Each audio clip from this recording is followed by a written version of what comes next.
possible. So we will suspend until either our next scheduled meeting or until if we can schedule one during that time. Yeah, point of order, when would we get notification of that? Because as I said, I think there's many people that would like to get this matter dealt with.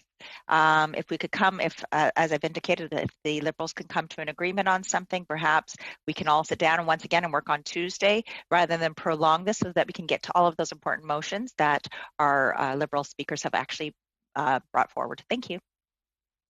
I don't really know, because there are so many. Even last break week, we saw that there were so many meetings that still took place, and I don't know what the capacity is, a little less during a constituency week. So I don't know the answer to that. But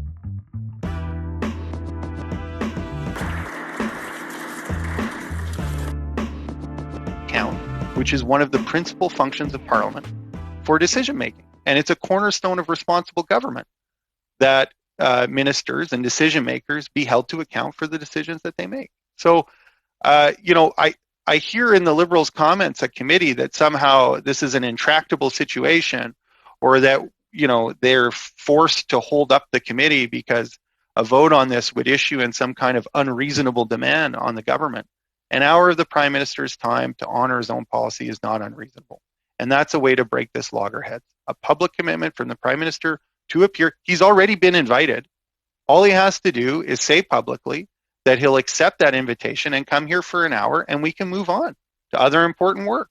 As other members, and particularly government members on this committee, have have said many times that we need to do, and have given some examples even of some of the things that we might move on to. So I'm prepared to do that, but I'm not prepared to do that on pain of giving up the idea that we would set the precedent that the only person who really makes the call about prorogation would not be here to speak to that and to be pressed on the reasons of prorogation, because I think that's part of important accountability work. So that's what's there. A public commitment from the Prime Minister to appear from an hour could resolve this loggerhead, and that is what's being filibustered here. It's not the lengthy motion that's before the table. I think there's good things about that. I think there should be accountability on those issues.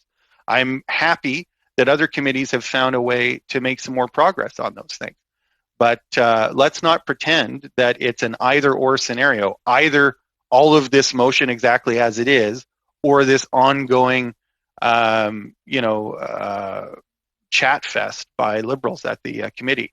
There's other options that we can proceed with that would help us do more meaningful work and get value for the resources that continue to be dedicated to this committee, despite the fact that we're not getting a lot done.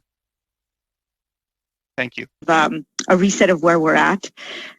There has been a concern over on the opposition side that there is some sort of a cover-up or some hiding in documents that, in redacted documents that have been submitted. And then on our